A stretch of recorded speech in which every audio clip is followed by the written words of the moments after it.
Lack of confidence. Okay, so एक बार concept समझेंगे एकम, ताकि कॉन्फिडेंस आ जाए, क्योंकि कॉन्फिडेंस तभी आता है जब हम अपने कॉन्सेप्ट्स पे क्लियर होते हैं। तो एक बार रीजनिंग समझेंगे इसके पीछे की, then we will be understanding कि भाई हाँ, क्वेश्चन का आंसर जो भी है वही है। चलो भाई डिस्कस करें। Yes sir. तो the answer will be third option, that is for sure, है ना। और रीजन क्या है? सिंपल सा रीजन है कि आपका ये एक्सेलरेशन और टाइम का ग्राफ है, और एक्सेलरेशन और टाइम के ग्राफ का एरिया अंडर द कर्व, यानी कि जो ग्राफ बनेगा, ठीक है, जो ग्राफ बनेगा उसके अंडर जो एरिया होगा वो आपको क्या देता है बच्चों? वेलोसिटी। वो आपको देता है चेंज इन वेलोसिटी, है ना, क्योंकि पूरे ग्राफ की बात हो रही है ना बेटा, एक इंस्टेंटेनियस वेलोसिटी की बात तो हो नहीं रही है। समझते हो इस बात को? 10th तक आप पढ़ते थे वेलोसिटी, अब आप बड़े हो गए हो तो आपको बोलना चेंज इन वेलोसिटी। क्या बोलोगे? Change in velocity. किसी इंस्टेंट पे नहीं हो रही है ना बात, आप समझ रहे हो इस बात को? एरिया निकाल रहे हो आप पूरा, तो आप एवरेजिंग कर रहे हो। ये बात समझ में आती है सबको? Yes yes sir. आप किसी इंस्टेंट पे बात नहीं कर रहे हो, तो आप कोई 2 metre per second, that could not be your answer, it should be with in range, range में आपका आंसर आना चाहिए, है ना। तो delta we that is range, कि आपका फाइनल और इनिशियल वेलोसिटी का जो डिफरेंस है that could be the area under the curve, right.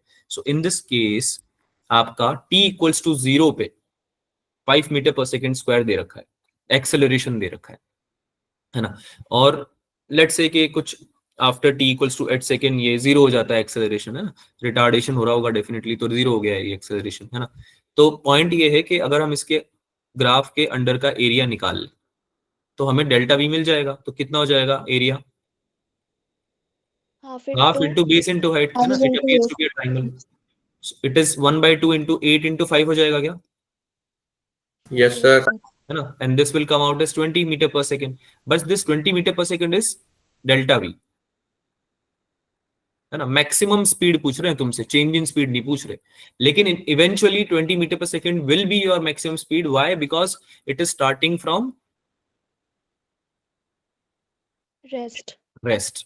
So your initial velocity is 0 definitely if it is starting from rest, है ना। और आपको डेल्टा वी दे रखा है, तो डेल्टा वी क्या हो जाएगा भाई? V final minus v initial, है ना, माइनस मतलब आपकी मैक्सिमम वेलोसिटी भी इसमें कवर हो जाएगी। So v final would be, मतलब v final minus v initial आपका होगा। इसका आंसर आपका आ रहा है 20, है ना, इसका आंसर आपका आ रहा है 20। सो ऑब्वियसली 20 माइनस 0 आपका 20 आएगा तभी जबकि आपकी फाइनल या मैक्सिमम वेलोसिटी कितनी हो जाएगी? 20 meter per second. 20 meter per second is your maximum speed answer, है ना, आंसर ऑफ मैक्सिमम स्पीड। तो आप इस चीज को समझो, सारे ग्राफ आपको याद होने चाहिए, है ना। आपका पोजीशन टाइम का ग्राफ जो है वो क्या देता है? पोजीशन टाइम यानी एक्स और टी के बीच में अगर मैं ग्राफ बनाऊंगा, लेट्स से मैंने कुछ ग्राफ बनाया ऐसे, ठीक है, ये t equals to t1 second पे है, ये t equals to t2 second पे है, ठीक है। पोजीशन में भी this could be x1 and this position जो फाइनल पोजीशन है दैट कुड बी x2, ठीक है। तो xt ग्राफ है मान लो किसी का, तो xt ग्राफ में स्लोप यानी dx बाई dt क्या देता है बच्चों? Velocity. That would be your velocity, slope will be giving your velocity, ठीक है। कोई हाथ ऊपर कर रहा है क्या? Okay. Area under the curve of xt क्या देगा? नथिंग एग्जैक्टली, ठीक है। ऐसे ही अगर हम बात करें वेलोसिटी टाइम ग्राफ की, ठीक है, velocity time graph vt graph, इसमें भी मान लो आपका ऐसे बनता है, ये आपका vt ग्राफ बना, है ना। तो इसके अंडर का जो एरिया है वो क्या देगा? डिस्प्लेसमेंट। डिस्प्लेसमेंट, है ना, डिस्प्लेसमेंट या डेल्टा एक्स भी बोल सकते हो आप। और स्लोप क्या देगा?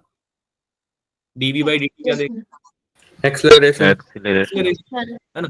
अब देखो ये वैसे समझा भी जा सकता है बहुत इजीली। स्लोप तो सबको पता है कि dv बाई dt, अगर मान लो vt ग्राफ है तो उसका स्लोप क्या होगा? ऑब्वियसली dv बाई dt होगा। स्लोप का मतलब फॉर्मूला भी यही होता है ना, अरे स्लोप का फॉर्मूला यही तो होता है, dy बाई dx, अगर y एक्स। Yes sir. लेकिन एरिया अंडर द कर्व जब तुम निकालोगे तो एरिया अंडर द कर्व तुम बेसिकली इसको ऐसे ही तो लिखोगे कि ये v और t, मतलब v ले लो आप टाइम के रिस्पेक्ट में, मल्टीप्लाई कर दो t से, तो बेसिकली आप इसको इंटीग्रेट कर रहे हो, है ना, इस वाली पूरी टर्म को। तो आप स्पीड को टाइम से मल्टीप्लाई कर रहे हो, स्पीड को टाइम से मल्टीप्लाई कर रहे हो आप जब एरिया निकाल रहे हो इसका। अरे 1/2 लगाओगे आगे, बट क्वांटिटी तो यही आएगी ना, स्पीड को टाइम से मल्टीप्लाई तो करोगे ना, Yes, sir. है ना। एवरेज निकालने के लिए 1/2 लगा रहे हो तो एरिया एक तरह से एवरेजिंग कर रहे हो आप। लेकिन अगर हम केवल यूनिट्स पे फोकस करें, फोकस किस पे कर रहे हैं हम, यूनिट्स पे, है ना। तो यूनिट में क्या आ रहा है तुम्हारा, स्पीड मल्टीप्लाई नहीं हो रही है क्या टाइम से, Yes, sir. Yes, sir. और speed equals to distance upon time होता है, तो distance equals to speed into time होता है। Is that right? Yes, sir. तो Sir. यहां से भी ये चीज प्रूव हो जाती है। अगर कभी भूल जाओ ना, अगर कभी भूल जाओ, 10th में पढ़ाया, वैसे तुमने 9th में पढ़ाया तुमने ये, लेकिन कभी भूल जाओ कि भाई एरिया क्या देगा, स्लोप क्या देगा, भूल गए सर हम तो इस तरह से आप रीजनिंग करके निकाल सकते हो, याद रख सकते हो, है ना, कि भाई स्पीड इनटू टाइम आपका डिस्टेंस देता था, तो डेफिनेटली इसके एरिया जो आएगा बीटी कर्व का वो आपको डिस्प्लेसमेंट देगा। और सेम तरीके से एटी, ए और टी, इसका स्लोप जब निकालेंगे डीए बाई डी टी, तो हमें पता नहीं है क्या होता है, पता है क्या, नहीं पता? हाँ, Jerk. No, sir. Jerk, very good, ठीक है। सो जर्क होता है, तो अगर आपको जर्क निकालना है तो आप वो निकाल सकते हो। बट ठीक है, अभी आपने नहीं पढ़ा होगा, मैं अज्यूम करके चल रहा हूँ कि काफी बच्चों ने नहीं पढ़ा है, तो दैट्स फाइन, ठीक है। अभी आप उस चीज पे फोकस मत करो, लेकिन आपने जो पढ़ा है वो तो पता होना चाहिए। तो पढ़ा आपने क्या है कि एटी ग्राफ का एरिया अंडर द कर्व क्या देता है भाई, Change in velocity. Change in velocity, ठीक है, ये आपने पढ़ा हुआ है। और एरिया अंडर द कर्व का मतलब क्या हुआ, यही तो हुआ, मल्टीप्लाई तो हुआ, dv by dt is dv by dt is acceleration, is that right? Is that right?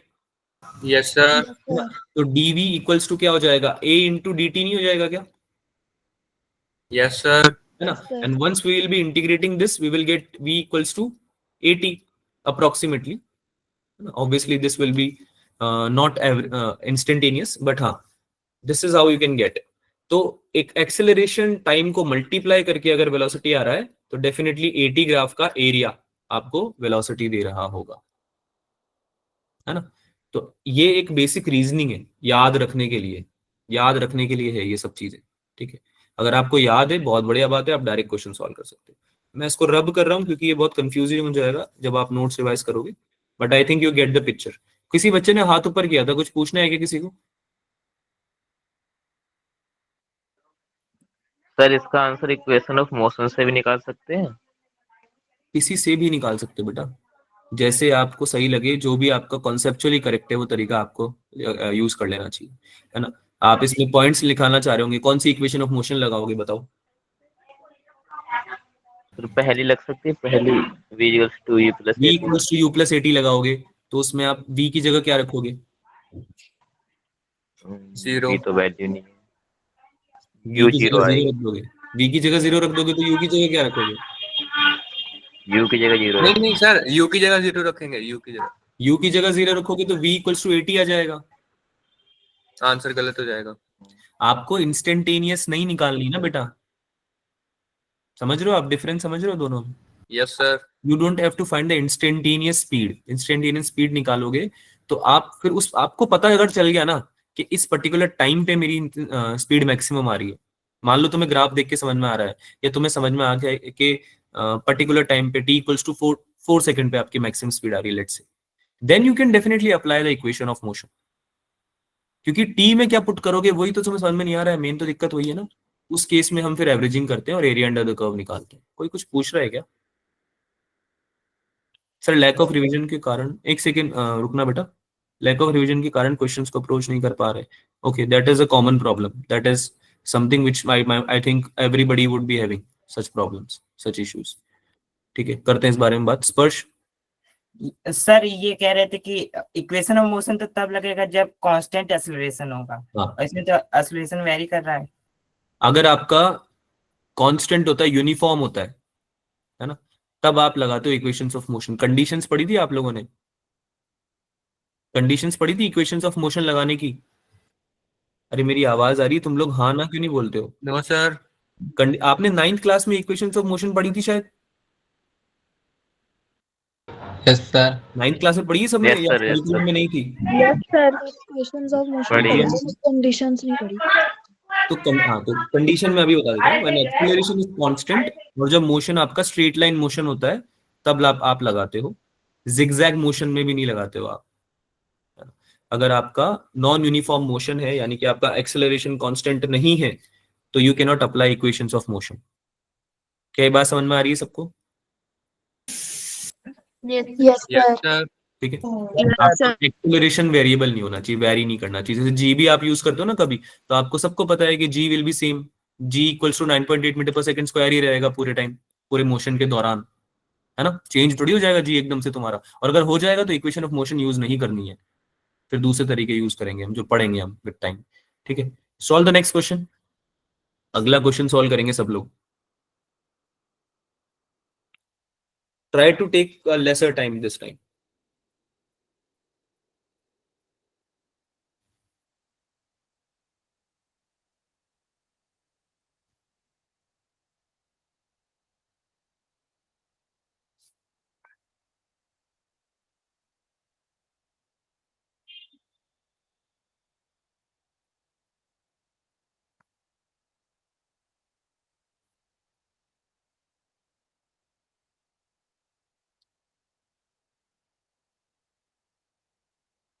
मेरी आवाज आ रही है कि बच्चों?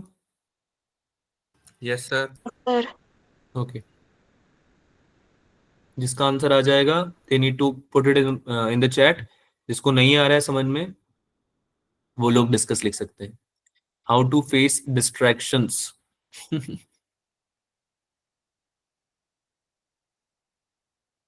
मुझे ऐसा लगता है वो सेशन चल रहा होता है ना लाइव, वैसा फील होता है मेरे को। ऐसा लगता तुम ऐसे सवाल बॉम्बार्ड करते हो। काफी जेन्युइन क्वेश्चन है आदित्य, एंड काफी ज्यादा काफी बच्चों का है, लेकिन इसके आंसर्स थोड़े बहुत टाइम टेकिंग है। पहले क्वेश्चन सॉल्व करो, डिस्कस करते हैं, ये बातें भी करेंगे। क्वेश्चन समझा देता हूं मैं एक बार meanwhile. A rocket is fired upward from the Earth's surface such that it creates an acceleration of 19.6 meter per second square. If after 5 seconds its engine is switched off, यानी कि 5 सेकंड तक तो rocket चला है लेकिन उसके बाद engine को बंद कर दिया तुमने, तो मैक्सिमम हाइट कितनी अचीव करेगा रॉकेट, तुमको ये बताना है। ठीक है, इंजन बंद हुआ है, 5 सेकंड बाद इस चीज को इग्नोर नहीं करना है। ठीक है, you need to focus on this thing.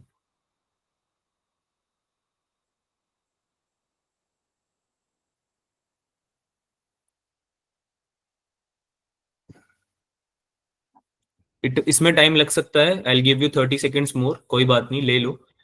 Try to understand the question and then solve it. Diagram बनाने की जरूरत है तो डायग्राम बना लो।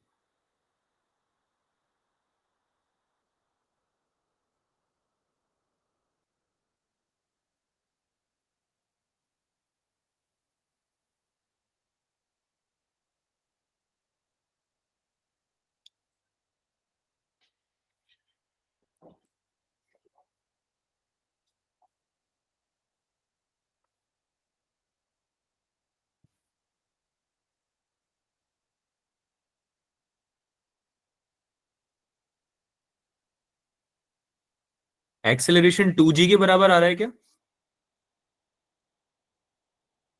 हाँ बच्चों, Yes, sir. ध्यान से देखो, एक्सेलरेशन 2g के बराबर आ रहा है ना। इनिशियल जो आपका एक्सेलरेशन है वो 2g के बराबर है, 19.6 है ना। दैट इज अप्रोक्सीमेटली 9.8 न्यूटन, है ना। 9.8 एग्जैक्टली अगर आप लेते हैं तो फिर एग्जैक्टली 2g के बराबर आ रहा है। हाइट अचीव्ड आपको निकालनी पड़ेगी पहले, 5 सेकंड के बाद कितनी हाइट अचीव हो जाएगी, यानी 5 सेकंड तक अगर रॉकेट चलता रहा विद 2g एक्सेलरेशन तो कितनी हाइट अचीव कर लेगा, पहले वो निकालो। देन आफ्टर दैट आप इंजन को स्विच ऑफ कर रहे हो तो वो थोड़ी और हाइट लेगा। क्या ये बात समझ में आती है सबको? Yes, sir. Yes, sir. या फिर एक काम करो, डिस्कस लिख दो तो हम डिस्कस कर लेते हैं, if you don't want more time. अगर इतना टाइम ही चाहिए तो डिस्कस कर लेते हैं।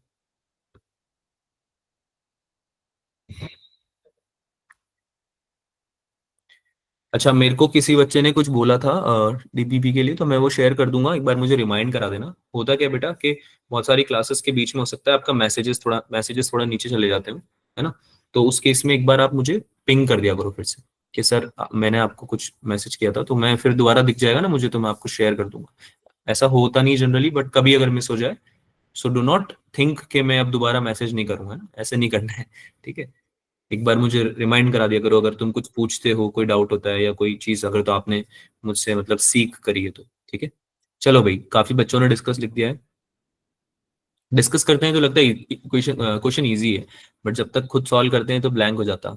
बेटा एक बात समझो इस चीज को, discussion is like solution is being presented in front of you, and when you are dealing with the question by yourself, तब आपके पास कोई भी लिंक नहीं है।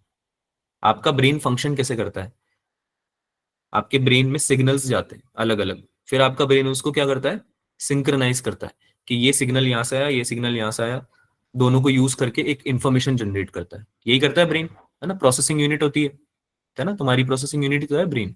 तो जब तक आपको हिंट्स नहीं मिलेंगे, सिग्नल्स नहीं मिलेंगे, आपका ब्रेन प्रोसेस नहीं कर पाएगा सोल्यूशन की डायरेक्शन में, है ना। अब वो हिंट्स दो तरीके से आते हैं, या तो कोई और प्रेजेंट कर दे या आप खुद से प्रेजेंट कर लो खुद को। कोई और प्रेजेंट करेगा तो ऑब्वियसली आपका ब्रेन जल्दी लिंक करेगा, सोल्यूशन समझ में आने लगेगा, है ना। और आपको लगेगा कि हाँ I can do this one, या मुझे आता है ये चीज। जब आप खुद से करोगे तो वो सिग्नल अपने आप प्रेजेंट होने के लिए एक्सपीरियंस चाहिए होता है। एक्सपीरियंस कैसे आता है, प्रैक्टिस से। when you will be done with these kind of questions at least 5 times, 3 times, 5 times, तब वो जो आपकी जो सिग्नल्स है ना, जो आपको हेल्प करेंगे सोल्यूशन प्रोवाइड कराने में या सॉल्व करने में, वो आते हैं 3 से 5 बार करने के बाद। किसी के लिए 1-2 बार में भी आ सकते हैं, but again let's talk it in a generalise way, ठीक है। तो अभी अगर नहीं आ रहे, do not worry, after some time if you will be consistent, अपने आप आपका एक्सपीरियंस चेंज होने लगेगा क्वेश्चन सॉल्विंग का, ठीक है। चलो भाई डिस्कस करते हैं क्वेश्चन को, ठीक है। चलो एक्सेलरेशन दे रखा है 19.6, क्वेश्चन समझेंगे। एक्सेलरेशन दे रखा है 19.6 metre per second square, that means कि ये ऑलमोस्ट 2g के इक्वल है ना। g इक्वल्स टू 9.8 होता है, पता है हमें। लेट्स से कि रॉकेट यहां से फायर हुआ है तुम्हारा, ठीक है। यहां से तुम्हारा रॉकेट फायर हुआ है और यहां तक गया, ये एक हाइट अटेन करी इसने, है ना, h1 हाइट अटेन करी लेट्स से। और इसके बाद इसने यहाँ पे इंजन स्विच ऑफ हो गया, है ना, इंजन को आपने बंद कर दिया। अब इसके बाद जो इसकी फाइनल वेलोसिटी होगी, कुछ वेलोसिटी अटेन कर लेगा ये यहाँ तक पहुंचते पहुंचते। क्या ये बात समझ में आ रही है सबको? Yes Yes, sir. sir. ऐसा तो ही नहीं कि वो जीरो, उसकी वेलोसिटी जीरो हो गई है उस पॉइंट पे आने के बाद, है ना। फाइनल वेलोसिटी जब तक जीरो नहीं हो जाती, जब तक फाइनल वेलोसिटी जीरो नहीं हो जाती, तब तक वो चलता रहेगा ना। Yes, sir. So let's say कि v वेलोसिटी पे ये यहाँ पे आ चुका है, और उसके बाद इसकी ये v वेलोसिटी इनिशियल वेलोसिटी बन जाएगी, है ना। ये इनिशियल वेलोसिटी क्यों बन जाएगी, क्योंकि इसके बाद ये कुछ और ऊपर हाइट तक जाएगा with this velocity, with v velocity, है ना। एंड जब उसकी फाइनल वेलोसिटी जीरो हो जाएगी, है ना, लेट्स से जिसको बोलो तुम v1 बोल दो, जब v2 जब जीरो हो जाएगा, तब इसका मोशन रुक जाएगा और फिर ये फॉल ऑफ कर सकता है, ड्रॉप कर सकता है। तो इसमें h2 हाइट और लगेगी। क्या ये बात समझ में आ रही है सबको? Yes, sir. Yes, sir. आपको निकालनी मैक्सिमम हाइट, आपको निकालनी है maximum height. So maximum height is h1 plus h2, Yes, sir. Total height, maximum height तो h1 प्लस h2 है, this you have to find. So first you need to find h1। h1 कैसे निकलेगा, resultant velocity rocket की 5 second बाद निकालनी पड़ेगी पहले तो, that is v equals to क्या हो जाएगा भाई, 80, u तो जीरो है। अरे जब तुमने उसको प्रोजेक्ट किया है तब आपको बोला है कि उसने कोई इनिशियल वेलोसिटी दी हुई है क्या? कोई नहीं दी हुई है, बस एक्सेलरेशन बताया हुआ है। तो आप इस फॉर्मूले को यूज कर सकते हो, v equals to u plus 80, है ना। अगेन कांस्टेंट एक्सेलरेशन है इसलिए हम यूज कर पा रहे हैं। This will be v equals to 0 plus 2 into g into t की जगह कुछ रखना है क्या मुझे? 5 5. 5 सेकेंड, है ना, बिकॉज 5 सेकेंड तक इस एक्सेलरेशन से चला है वो। This will be 10 into G. Let's say के let's do one thing, G को एलिमिनेट नहीं करते क्योंकि और आने वाले हैं जी आगे भी, तो कैंसिल आउट कर देंगे डायरेक्ट, या फिर कर भी सकते हो 50 लिख दो, 9.8 से मल्टीप्लाई करके लिख दो, है ना, 98 लिख दो, जो लिख मतलब 9.8 से मल्टीप्लाई करके भी लिख सकते हो, और जी का जी भी रहने दे सकते हो ना, आइदर केस में कोई इशू नहीं। Metre per second, this will be the speed that it will be acquiring h1 height gain करने के बाद, अटेन करने के बाद। लेकिन h1 हाइट है क्या, कैसे निकालें इसको? S is equal to UT plus half AT, sir. हाँ, ut plus half gt square, under the influence of gravity है ना, अरे under the influence of gravity है ना भाई, है ना। Yes, sir. लेकिन ये Yes, sir. लेकिन ये जी लिखना सही है क्या यहाँ पे? Minus G. गलत, neither g nor minus g, reason A. Exactly, यहाँ पे सर ये इस G से तो नहीं बॉडी ऊपर के जा रहा है। यहाँ पे किससे ऊपर जा रहा है भाई? Acceleration. एक्सेलरेशन से ऊपर जा रहा है ना। अब ए की जगह तुम ए थोड़ी जी थोड़ी रखने वाले हो, देखो यू तो जीरो है इनिशियली, तो जब यहाँ से प्रोपेगेट हुआ है, यहाँ से यू से स्टार्ट हुआ है, ये तो जीरो है, तो h1 क्या आ जाएगा, half into acceleration which is 2g। कितना एक्सेलरेशन तुम्हारा? 2G. 2g। और t की तरह t की जगह क्या रखेंगे भाई? 0. 5. जीरो क्यों रखेंगे बेटा, 5 सेकंड लगे ना उसको Five, h1 five. अटेन करने में, है ना, तो 5 रखते हैं t की जगह, Yes, sir. ठीक है, तो 5 का स्क्वायर हो जाएगा, तो दिस विल बी 2 से 2 कट हो जाएगा, g into 25 25G. 25g 25G. 25g which will be approximately equals to 245 meter, Yes, sir. है ना। तो Yes, 245 मीटर आपका h1 आएगा, तो इसको आंसर मार्क नहीं करना है जल्दबाजी में, फर्स्ट ऑप्शन आंसर मार्क नहीं करना है, दिया है उन्होंने, ऑप्शन में दिया है उन्होंने कंफ्यूज करने के लिए, है ना। लेकिन अगर तुमको पहले ही समझ में आ गया है कि h1 हाइट नहीं अटेन करी है उसने, केवल ऊपर भी गया है उसके बाद वो, क्योंकि अब उसमें उसके पास कुछ ना कुछ स्पीड आ चुकी है जिसको वो यूज करेगा फर्दर ऊपर जाने में। यस स्पर्श? सर ऊपर जाने में 2g एक्सेलरेशन था, लेकिन साथ में g एक्सेलरेशन नीचे भी तो लग रही होगी, बेटा तो 2g उसने g सब नहीं होगा। क्या बोल रहे हो? सर ऊपर जाने में 2g एक्सेलरेशन थी और साथ में g एक्सेलरेशन नीचे भी तो लग रही होगी, तो 2g माइनस g नहीं होगी एक्सेलरेशन। आपको स्पेसिफिकली उसने बोला हुआ है कि वो इतना एक्सेलरेट कर रहा है, यस उसने सर। ऐसा नहीं बोला है कि वो under the influence of gravity चल रहा है, साथ में प्लस एडिशनल एक्सेलरेशन है, ये उसने नेट एक्सेलरेशन दिया है आपको, तो आपको अच्छा। यही कंसिडर करना है। स्पेसिफिकाई अगर स्पेसिफाई करा जाएगा ना क्वेश्चन में, तो आपको फिर वो काउंट में लेना है, ठीक है।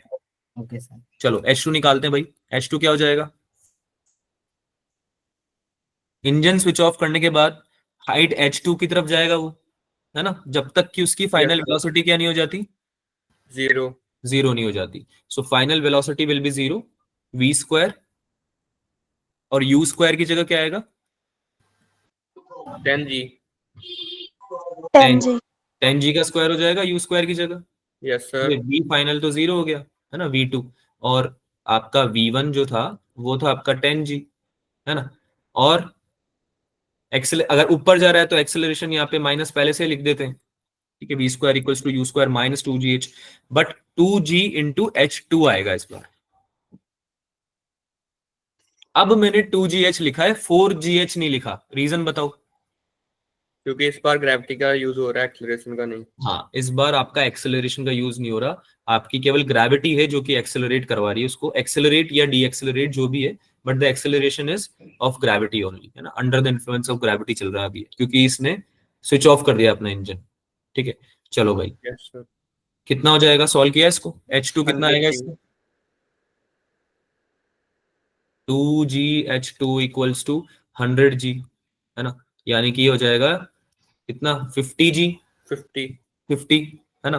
तो H2 विल बी, अच्छा स्क्वायर है, सॉरी, जी स्क्वायर बनेगा ना बेटा, जी स्क्वायर बनेगा, स्क्वायर है ना, 10g का स्क्वायर है, Yes, sir. Yes, है ना। sir. Sir. H2 की वैल्यू आ जाएगी अप्रोक्सीमेटली 9.8 लेके कर रहे हैं हम सारे, तो इसको ही लेके करेंगे, 490 ले लेते हैं, 500. है ना, अप्रोक्सीमेटली 490 मीटर के अराउंड आएगी, ठीक है। सिंस 490 स्पेसिफिकली क्यों लिया है, 500 क्यों नहीं लिया, क्योंकि ऑप्शंस उससे मैच कर रहे हैं हमारे, है ना, इसलिए मैंने स्पेसिफिक वैल्यू ले ली है जी की। मतलब मेरा ऑप्शन जो भी होगा ना, उसके अकॉर्डिंगली मैं मैनिपुलेट करूंगा अपनी वैल्यूज को, गलत नहीं लूंगा। जी की वैल्यू जी 9.8 लो या 10 लो, दोनों चीजें सही है ना, जनरल टर्म्स में हम दोनों लेते ही हैं, लेकिन जो ऑप्शन से मैच करेंगे वही तो लेंगे ना बेटा। बात समझ में आ रही है सबको, Yes, sir. है ना। 490 और 245 को ऐड करो, कितना आ रहा है? 735। 735 मीटर। कौन सा ऑप्शन है? 4. Fourth fourth option. ऑप्शन। समझ में आया सबको? आगे चले। Yes, sir. Yes sir. हाँ उज्जवल। सर -2GH क्यों आया? बेटा v square equals to u square plus 2gh लेते हैं। वहाँ माइनस आ रहा है ना, माइनस लिख रखा है। अब हमारा तो इसलिए। एक्सेलरेशन ऊपर की डायरेक्शन में था, तो हमने एक्सेलरेशन को पॉजिटिव लिया था। Yes sir. तो अब आपका एक्सेलरेशन ड्यू टू ग्रेविटी नीचे की तरफ लगेगा, यस सर। तो आप उसका साइन माइनस लोगे ना। Okay sir. साइन कन्वेंशन पे रहना है, कोई फर्क नहीं पड़ता तुम ऊपर को प्लस लेते हो या नीचे को प्लस लेते हो। लेकिन अगर तुमने एक ले लिया है, अगर तुमने ऊपर प्लस ले लिया तो फिर नीचे आप माइनस लो, है ना। वो आपका साइन कन्वेंशन ऐसे वर्क करते हैं। चलो भाई, ओके सर। Okay sir. अगला क्वेश्चन करो। एक बॉल है, उसको थ्रो किया आपने वर्टिकली ऊपर की तरफ from the top of the tower at 4.9 metre per second square. It strikes the pond near the base of the tower after 3 seconds, यानी कि पूरे जर्नी में 3 सेकंड लगे हैं आपके। The height of the tower is what? Sir meter square है कि metre per second है? मीटर से कौन सा 4.9? Yes sir. 4.9 metre per second है ना बेटा। आपने मीटर स्क्वायर बोला था ना वो। अच्छा मैंने मीटर पर सेकंड को ना, meter per second, my bad. It is meter per second. Velocity दी हुई है आप लोगों को, ठीक है। करो, सॉल्व करो।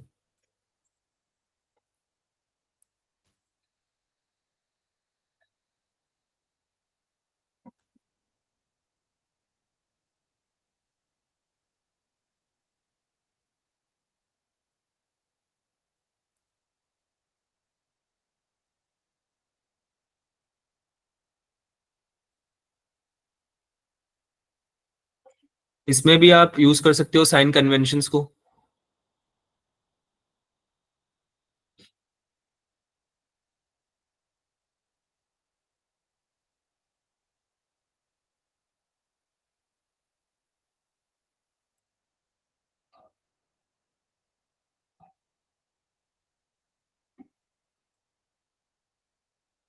आया answer?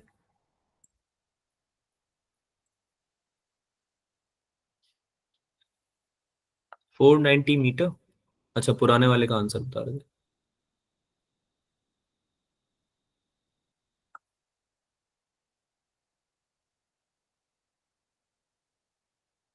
Height of the tower निकालनी है।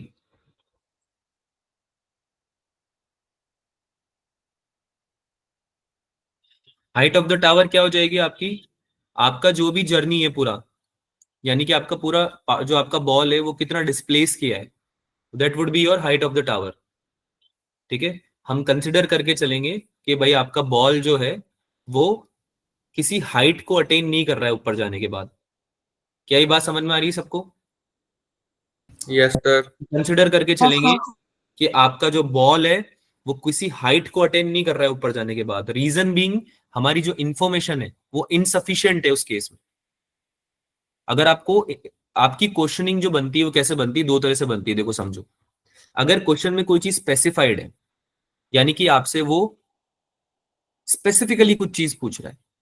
अगर क्वेश्चन में कोई चीज इनकम्प्लीट लग रही है तो मतलब है कि वो जो आपका क्वेश्चनर है या जो भी क्वेश्चन आपसे पूछा जा रहा है वो आपको जनरलाइज तरीके से सोचने के लिए बोल रहा है। तो जनरलाइज तरीके से सोचने की केस में हम क्या करेंगे, सिंस हमको ऐसा नहीं बोला गया है कि बॉल ऊपर की तरफ फेंकी है तो कुछ सेकंड तक ऊपर गई है फिर नीचे आई है। ध्यान से समझना इस चीज को। अगर आपको ये बोला होता कि बॉल ऊपर फेंकी, 2 सेकंड तक ऊपर गई और फिर 3 सेकंड तक नीचे आई और 5 सेकंड टोटल टाइम लिया उसने, तो आप वो हाइट भी कंसिडर करते जितने ऊपर हो गई है।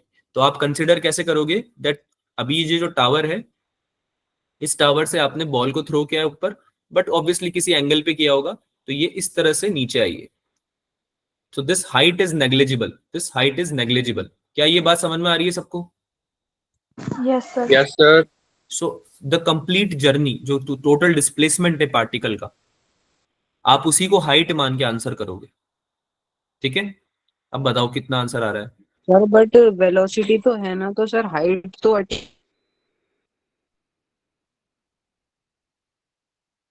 बेटा आपकी करेगी। आवाज नहीं आ रही आदित्य, किसी को आवाज आ रही है?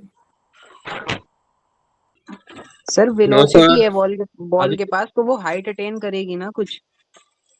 मैं वही बोल रहा हूँ कि डेफिनेटली अटेन करेगी हाइट, लेकिन सिंस क्वेश्चन में ऐसा आपको बताया नहीं गया है कि कितने सेकंड के लिए वो ऊपर गई है, वेलोसिटी से आप हाइट निकाल सकते हो क्या?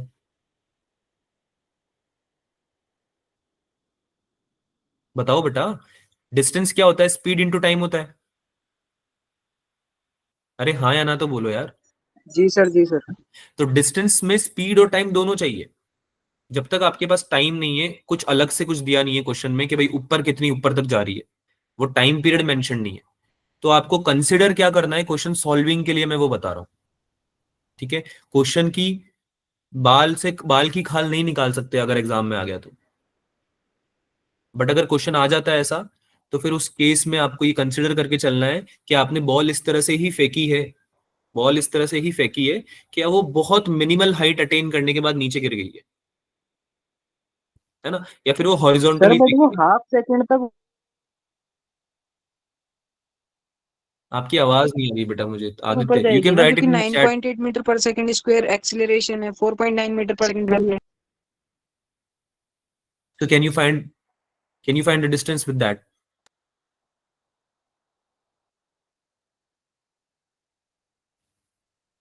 Can you find the distance with that?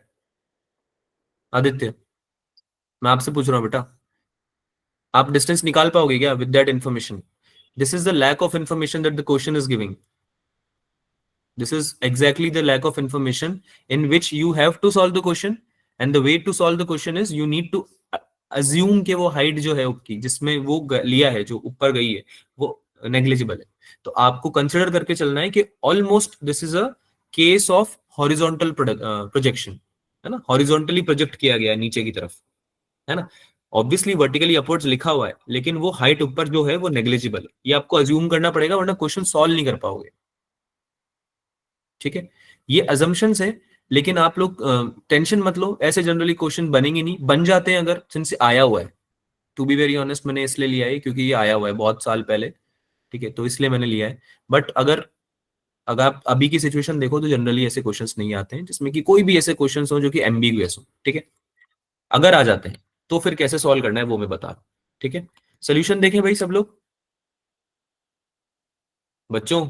Sir wait करो थोड़ा सा, बस कर रहा हूँ अभी 1 मिनट। चलो कर लो. थर्ड ऑप्शन आ रहा है Chhavi. Okay very good. So in case if anybody is facing the problem of language, class leave नहीं करनी है, आप लोग मुझसे बात कर सकते हैं. आप मुझे बताओ कि सर ये लैंग्वेज यूज मत करो, इंग्लिश या हिंदी बोथ हम यूज कर रहे हैं, है ना. मैं नोटिस कर रहा हूँ कि कुछ बच्चों को इशू आ रहा होगा लैंग्वेज में, तो अगर आ रहा है तो आप बात कर सकते हैं, बता सकते हैं मुझे. ठीक है, 2 और 3 दो ऑप्शंस आ रहे हैं हमारे पास. सही वाले क्वेश्चंस नीट में आ सकते हैं क्या? आ सकते हैं बेटा, नीट में आ सकते हैं, में जेई में नहीं आएंगे. कर दो सर सॉल्व। चलो, हाइट निकालनी है, टोटल डिस्प्लेसमेंट देखना है. टोटल डिस्प्लेसमेंट क्या आ सकता है? UT plus half G T square, है ना. एक तो जो इसकी स्पीड है, इनिशियल स्पीड जिससे ये प्रोजेक्ट किया गया है, उसकी वजह से डिस्टेंस आएगा, है ना. और एक एक्सेलरेशन ड्यू टू ग्रेविटी, दोनों इन्फ्लुएंस जो है वो रिस्पॉन्सिबल होंगे इसके टोटल डिस्प्लेसमेंट में. लेकिन इसमें साइन का बहुत रोल रहेगा, साइन कन्वेंशन का बहुत रोल रहेगा, क्योंकि जब आप वर्टिकली अपवर्ड आपको मेंशन किया है ना, तो आपको जो स्पीड है उसका डायरेक्शन लेना पड़ेगा. तो अगर आप नीचे की डायरेक्शन पॉजिटिव कंसिडर कर रहे हो, लेट्स से कि एक्सेलरेशन नीचे है और आप उसको पॉजिटिव ले रहे हो, तो आपको ऊपर वेलोसिटी जो है वो नेगेटिव लेनी पड़ेगी. क्या ये बात समझ में आती है सबको? यस है ना. Sir. So you will B Yes, sir. Taking minus Yes, four, sir. Minus 4.9, और टाइम आप लोगे क्या 3 सेकेंड्स, प्लस इस बार माइनस नहीं आएगा, इस बार प्लस आएगा, half into G T square, है ना. तो जी की जगह आप ले लो कुछ भी, 4.9 हो जाएगा ये g/2, 9.8 ले लो मतलब. ठीक है, जी टी स्क्वायर, और 3 का स्क्वायर कितना हो जाएगा? 9. 9, है ना. तो इसको सॉल्व किया किसी ने, क्या आ रहा है? 29.4 आ रहा है शायद. Yes, sir. ठीक है, this will be your answer. Solve कर लेना, इजी कैलकुलेशन है, and this will be your answer. ठीक है, आगे चलें। Yes, sir. Yes. सर अगर जी नेगेटिव लेते हाँ, तो यू पॉजिटिव लेते। Okay sir. साइन कन्वेंशन अपने हिसाब से आप ले सकते हो, अगेन आई एम रिपीटिंग, लेकिन साइन कन्वेंशन जो भी इनिशियली डिसाइड कर लोगे उसको फॉलो करना है एंटायर क्वेश्चन में थ्रू आउट। अच्छा, तुमने वेक्टर्स पढ़े होंगे, तो जो क्वेश्चंस मैंने लिए हैं वो बहुत बेसिक हैं, और just to make you revise the basic things इसलिए हैं। तो अगली क्लास में आई विल बी टेकिंग कुछ क्वेश्चंस जिसमें कि वेक्टर्स होंगे, लेकिन वो बेसिक्स नहीं होंगे। ठीक है, तो इस क्लास में कुछ क्वेश्चन प्रैक्टिस कर लेते हैं, 2-3 जो कि बिल्कुल बेसिक हैं, ताकि अगले क्लास के लिए फाउंडेशन बन जाए। तो जल्दी जल्दी आंसर करो, हार्डली इसमें आपको लगेगा 1 से 2 मिनट, मतलब सॉरी 10 से 15 सेकेंड। ट्राइंगल लॉ सबको पता है? Yes, sir. Yes, sir. Triangle law सबको Yes, पता है, तो क्या आंसर हो जाएगा इसका? सेकंड ऑप्शन हो जाएगा क्या? Second option. सेकंड ऑप्शन हो Second जाएगा। Yes, sir. एक वेक्टर है ए वेक्टर, उसके हेड से कनेक्ट करते हैं हम टेल को, है ना, और फिर उसी वेक्टर के टेल से हम कनेक्ट कर देते हैं हेड को दूसरे वाले वेक्टर के, तो आपका वो आ जाता है रिजल्टेंट वेक्टर। ठीक है, ये हमारा ट्राइंगल लॉ होता है। ठीक है, बहुत बढ़िया बात है। रिजल्टेंट निकालने का फॉर्मूला भी होता है, उसको यूज करो और इस क्वेश्चन का आंसर बताओ। रिजल्टेंट निकालने का फॉर्मूला भी होता है।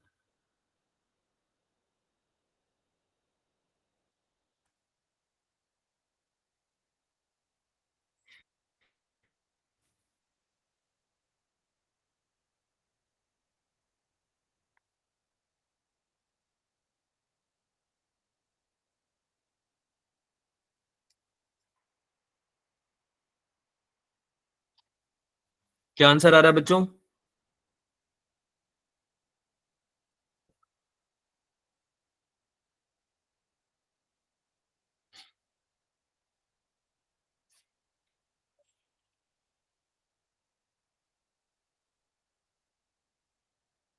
सेकंड ऑप्शन आ रहा है क्या सबका? Yes, sir. आई थिंक सबको पता है ये सब फॉर्मूलाज, है ना, इसमें कुछ नया नहीं है।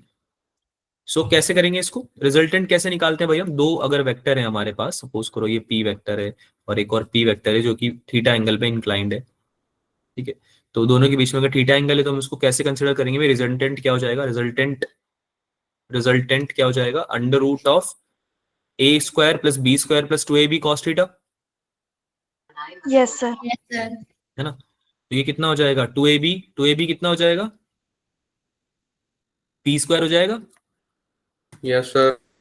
And this will B multiplied with cos theta, है ना। कॉमन ले लो, पी स्क्वायर कॉमन आ जाएगा, 2p स्क्वायर कॉमन आ जाएगा, this will B 1 plus cos theta, right. Yes.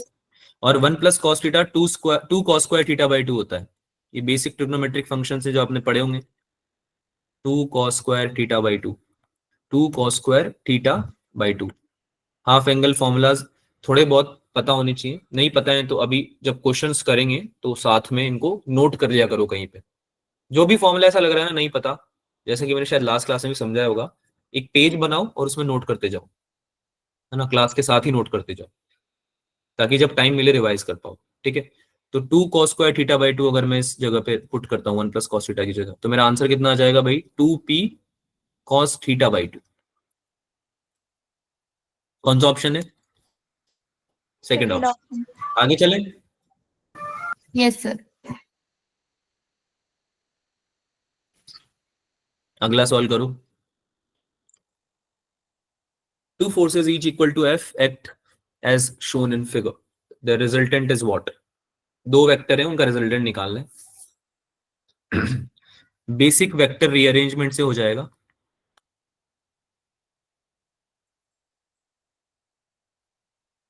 Second option आ रहा है क्या पलक? Yes, sir. ओके,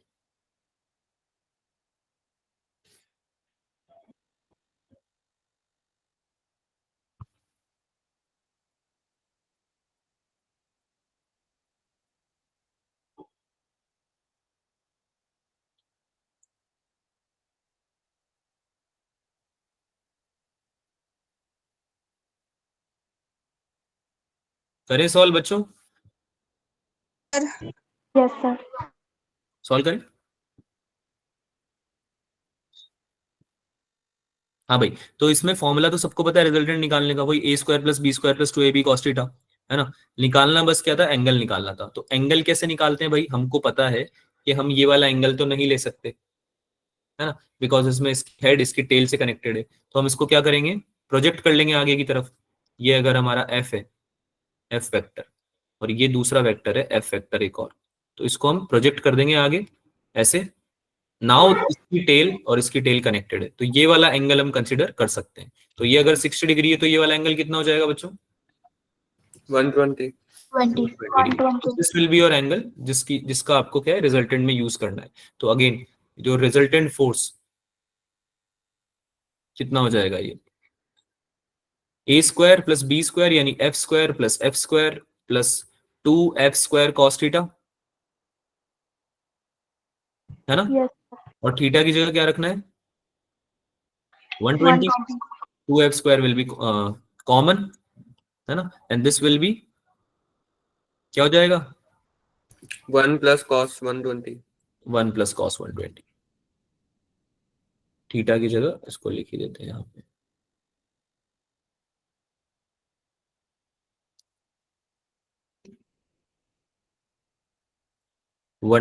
cos 120 कितना होता है,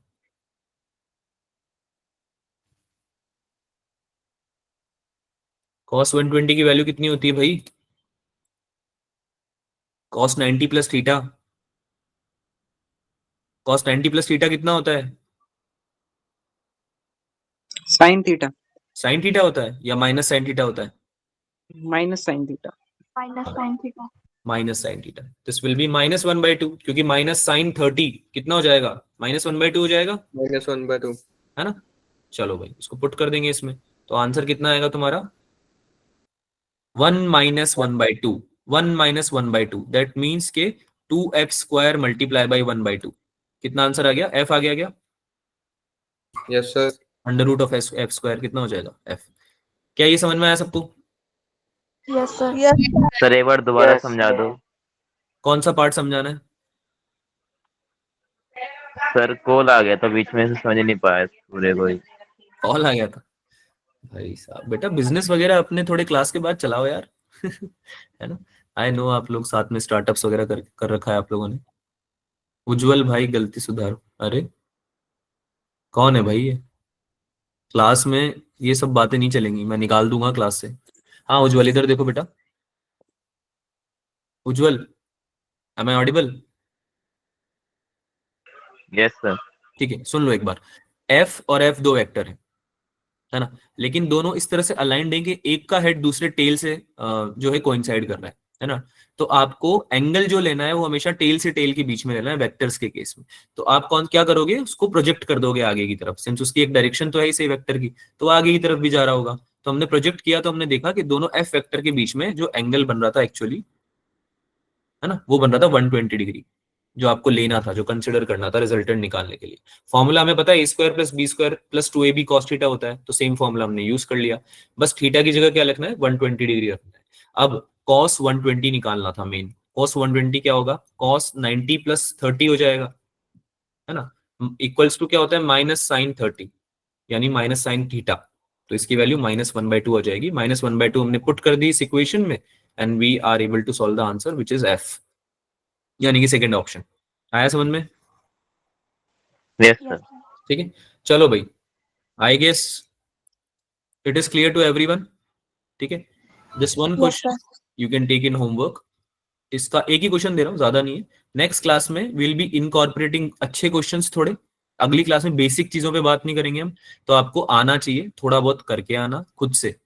सारे पैरेललोग्राम लो, वेक्टर्स लो, जो भी हैं एडिशन के, है ना, सारी चीजें आपको आनी चाहिए। अगली क्लास में we will be starting with the next topic as well, ठीक है। वेक्टर्स तो हम लेंगे ही सही, लेकिन साथ में थोड़ी बहुत हम काइनेमेटिक्स भी स्टार्ट कर देंगे, 2D भी स्टार्ट कर देंगे, ठीक है। होमवर्क क्या है, बेसिक मैथ्स तो आप कर ही रहे हो, साथ में आपको 1D के क्वेश्चंस भी सॉल्व करने हैं। ये दोनों आपको सॉल्व करने हैं। डीपीपी आपको मिल जाएगी, इसकी डीपीपी मैं आपके साथ शेयर कर दूंगा ग्रुप में आज, दो आप लोगों का जो भी ग्रुप है, मेक श्योर कि आप अगली क्लास से पहले कुछ क्वेश्चंस प्रैक्टिस करके आओ इन दोनों डीपीपी से, ठीक है? अरे हाँ या ना तो बोलो यार। Yes, Yes, sir. sir. जी सर, जी सर। Sir. मजा आया, थोड़ा रिवीजन हो गया, चलो बढ़िया, अच्छी बात है। ब्रिज क्लास में थोड़ा सा रिवीजन ही करना है हमें, और उसके बाद तो हम पूरी पेस पकड़ लेंगे, है ना? आने वाले चैप्टर्स को फिर हम बहुत अच्छे से करने वाले हैं, क्योंकि हमारा बेसिक्स क्लियर हो जाएगा, ठीक है? तो अभी थोड़ा सा पेशेंस रख लो। सब लोगों को बोल रहा हूँ ये बात में, आप में से मतलब मुझे पता है कुछ बच्चे ऐसा सोच रहे होंगे कि सर हम एडवांस लेवल के क्वेश्चन क्यों नहीं कर रहे हैं, या बहुत डिफिकल्ट चीजें क्यों नहीं कर रहे हैं। उसका केवल एक रीजन है बेटा, कि अभी अगर हम थोड़ा सा अपना फंडामेंटल स्ट्रॉन्ग करते हुए चलेंगे ना आगे, तो अब जब पढ़ेंगे ना जो भी चीजें आगे, वो सब चीजें बहुत अच्छे से क्लियर होती जाएंगी, है ना? Conceptually we will be strong, ठीक है? Have some patience, just give 1 or 1.5 week to this. How to face distractions, Aditya अभी भी डिस्ट्रैक्शन पे रुका हुआ है भाई। जिसको भी क्लास लीव करनी, they can leave the class, है ना? आदित्य और मैं बात करेंगे अब, तो किसी को सुनना है तो सुन लो, डिस्ट्रैक्शन से कैसे पार पाना है बताता हूँ तुमको, ठीक है? If you want to leave the class you can, the class is over, ठीक है? We will be discussing rest of the things in the next class. Sir किस चैप्टर से शुरू करोगे स्ट्रक्चर क्लास में? बेटा बिल्कुल मैकेनिक्स से स्टार्ट करेंगे, will be starting with mechanics, okay? Is that cool? Okay, sir. Mechanics से स्टार्ट करेंगे ना, that would be more convenient, because हमने 1D मोशन, 2D मोशन और बेसिक मैथ्स, वेक्टर्स ये सब पढ़ लिया होगा। उसका मैकेनिक्स में बहुत ज्यादा इन्वॉल्वमेंट होता है, तो ये दोनों तीनों चीजें पढ़ने के बाद आई थिंक मैकेनिक्स से स्टार्ट करना ज्यादा अच्छा होगा, मोमेंटम गेन कर पाने में आसानी होगी, है ना? So will be starting with that. To coming to your question Aditya, देखो सबसे इंपॉर्टेंट बात तो तुम्हारा सबसे बड़ा जो डिस्ट्रैक्शन है, which I feel is your cell phone. So if you use a cell phone, I think that is the biggest distraction you could have, or anyone could have, not just you. Same goes for me also, or for the generation of my father also. यानी कि जो बच्चा छोटे से छोटा है से लेकर बड़े से बड़े आदमी को सेम डिस्ट्रैक्शन है, ठीक है? क्लासेस के लिए चाहिए होता है, that I understand Aditya, but classes के लिए आप किसी और का फोन भी यूज कर सकते हो। You don't have to have your own phone. मैं आपको एक छोटा सा एग्जांपल देता हूँ। जब मैं तैयारी कर रहा था, which was a lot of years back, when I was preparing for IIT and all, तब हमारे टाइम पे एंड्रॉइड फोन आ चुके थे, लेकिन फिर भी काफी सारे बच्चे, फीचर फोन होता है ना जिसमें बटन्स होते हैं, अरे देखा है कभी या देखा ही नहीं है? Yes, sir. Yes, sir. Touch screen वाला नहीं, टच स्क्रीन वाला फोन नहीं, मतलब टच स्क्रीन वाला फोन तो हम बोलते हैं, तुम्हारे लिए तो यही फोन्स होते हैं। तो वो वाला फोन यूज करते थे, उसमें कुछ भी नहीं होता, मतलब उसमें केवल आप कॉलिंग कर सकते हो, the max you can do is calling. So अगर आप लोग बाहर रहते हो घर से अपने, you can have that phone, but if you live inside your home only, आप अपने पेरेंट्स के साथ ही रहते हो, तो I don't think you need that phone also. फिर भी आप रखना चाहते हो, रखो। My simple and sorted solution is give up on your phone, give up on anything which is associated with technology and you're not using that technology in alignment with your studies।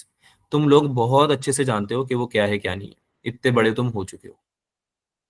अगर genuinely exam निकालना है तो खुद को एक target दे दो कि इस दिन तक आई will B not touching my phone for multimedia use, ठीक है? ट्रस्ट मी, मैं यूं नहीं बोल रहा तुम पूरे 2 साल मत करो यूज, लेकिन खुद को एक टारगेट दे दो, वो हैबिट डेवलप करो।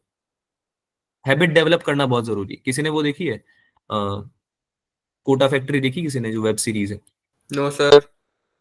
ठीक है, तो उसमें बोलते हैं, सिंस मुझे लगा देखी होगी आप लोगों ने, आप रिलेट कर पाओगे। उसमें भी बच्चे प्रिपरेशन के ऊपर ही है ना, क्योंकि वो भी नीट और जेई की, ठीक है? तो उसमें भी बताया गया है, ऐसे भी बहुत ही ऑब्वियसली ये तो यूनिवर्सल ट्रुथ है, कि if you make a habit which takes approximately 21 days, है ना? मे बी वो 21 डेज नहीं होगा, थोड़ा आगे पीछे होगा, 21 days. है ना? 21 डेज बोला जाता है, मतलब जनरली प्रूवन भी है scientifically, but it could take 30 days for you. आप वो हैबिट बना लो, यानी कि आपको एक बार डिस्ट्रैक्शन अवॉइड हो गया किसी चीज से, now you can use that और डोंट यूज दैट, आपको इतना बॉदर नहीं करेगा। So make that habit first, give up on your phone, ठीक है? I am really motivated, meditation very good, it's good to have 1 hour peace for myself from the hectic day, yeah that is very good Palak, ठीक है? You guys can learn from Palak, meditation is also a very good thing, but ठीक है आपके लिए कुछ और work कर सकता है, मे बी 21 डे में DNA मैनिपुलेशन किया जा सकता है। DNA मैनिपुलेशन तो अभी तुम मत करो, है ना? किया जा सकता है, ठीक है, अच्छी बात है, आई नो, लेकिन अभी तो तुमको सिंपल सा एक मैनिपुलेशन करना है, which is your use of phone, ठीक है, COMN कलीजन्स के एडवांस लेवल के क्वेश्चंस भी लग जाते हैं, बट बेसिक भूल गया सारा। अगर आप रिवीजन कराते हो तो क्वेश्चन करता हूँ तो क्वेश्चन प्रैक्टिस नहीं हो पाते। इसका मतलब हैबिट मैनिपुलेशन, हाँ हैबिट मैनिपुलेशन, या that is right. Habit manipulation 21 days में प्रूवन है, हो जाएगा। आदित्य जो भी भूले हो ना सब याद आ जाएगा। थोड़ा मोमेंटम में रहना, क्लासेस के साथ अलाइंड रहना, प्रैक्टिस करना मत छोड़ना। Consistency is the key. Okay, that is the only thing which you need. आपने सुना होगा, वो बहुत फेमस डायलॉग है, I don't know if it is true के उनका ही है, मतलब ब्रूस ली जो है उन्होंने बोला था, ऐसा बोला जाता है, I don't know if it is true for him also, but what he said is कि I am not afraid of that one punch from the enemy जो कि उसका सबसे स्ट्रॉन्ग है ना, but I am afraid of that one punch of the enemy जो उसने 1000 time practice किया है ना, 10,000 सर टाइम। उसने कहा था कि I am not afraid of a enemy who knows 1000 ways to हाँ। punch, but I am afraid of an enemy who has practiced one punch 1000 one times. Punch 1000 times, very good, very good again. ठीक है, तो जैसा कि एकम ने बोला, आप लोग अगर 1000 टाइम्स प्रैक्टिस कर लोगे एक पंच को, no one is stopping you, and that doesn't mean कि आपको एक क्वेश्चन को 1000 बार प्रैक्टिस करना है। दैट सिंपली मीन्स कि आपको कंसिस्टेंट रहना है अपनी प्रैक्टिस के साथ में। ठीक है, आपको बहुत चीजें नहीं सीखनी है, पर जो आप चीजें सीख रहे हो उनको अच्छे से सीखना है। ठीक है, you don't have to practice questions from 10 books. Take 2 things, DPP solve करो, PYQ सॉल्व करो, इनफ है, लेकिन उनको अच्छे से करो और रेगुलर करो। ठीक है सर, मैं फिजिक्स के डेरिवेशन प्रैक्टिस करता हूँ, लेकिन एग्जाम में कुछ स्टेप्स मिस हो जाते हैं। कैसे रिकवर करें? बेटा एग्जाम में स्टेप्स इसलिए मिस होते हैं क्योंकि आप उसको रिमेंबर करने का ट्राई कर रहे हो, अंडरस्टैंड करने का नहीं। रिमेंबर अपने आप होना चाहिए, अंडरस्टैंड के लिए आपको मेहनत करनी है। आपको फोकस करना है समझने पे, याद रखने पे नहीं। अपने आप याद होना चाहिए। और डिफरेंस तुम लोग समझते हो दोनों में, अंडरस्टैंड करने में और रिमेंबर करने में डिफरेंस होता है।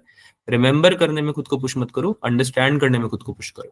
रिमेंबर अपने आप होता जाएगा जब तुम उसकी रिपीटेशन करोगे, प्रैक्टिस करोगे। ठीक है सर, फिजिक्स डिस्ट्रैक्शन हो गया है इसलिए केमिस्ट्री को टाइम नहीं दे पाता। बेटा डिस्ट्रैक्शंस जो है या फिर जो टाइम मैनेजमेंट है वो धीरे धीरे सीखेंगे हम, है ना, do not worry about that. हम धीरे धीरे सीखेंगे, आपको बस कंसिस्टेंट होना है क्लास में भी और अपनी सेल्फ स्टडी में भी। बाकी सारा चीजें तुम टाइम पे छोड़ दो, will be helping you in regards to that. भाई वो टाइम मैंने तुम लोग आपस में बातें चालू कर लो। चलो भाई, मिले अगली क्लास में, काफी बातें हो गई है ना। I also have one more class, मिलते हैं नेक्स्ट क्लास में। ठीक है, जैकी चैन ने कहा था, बेटा मुझे नहीं पता, जैकी चैन ने कहा था, ब्रूस ली ने कहा था। वैसे भी जो मतलब जेन्युइन क्रेडिट्स होते हैं वो आज के टाइम पे कम ही मिल पाते हैं लोगों को, क्योंकि सोशल मीडिया का जमाना है। एक की जगह दूसरी जगह को जने को क्रेडिट मिल जाते हैं। ठीक है, तो मे बी जैकी चैन ने कहा हो, मे बी ब्रूस ली ने कहा हो, डजंट मैटर। जो मैटर करता है वो ये कि आप उस चीज को समझ लो, है ना, that is more important. Okay guys, मिलते हैं नेक्स्ट क्लास में। बाय बाय बच्चों, Bye sir. टेक केयर, है ना, Bye. करो Bye पढ़ाई sir. करो।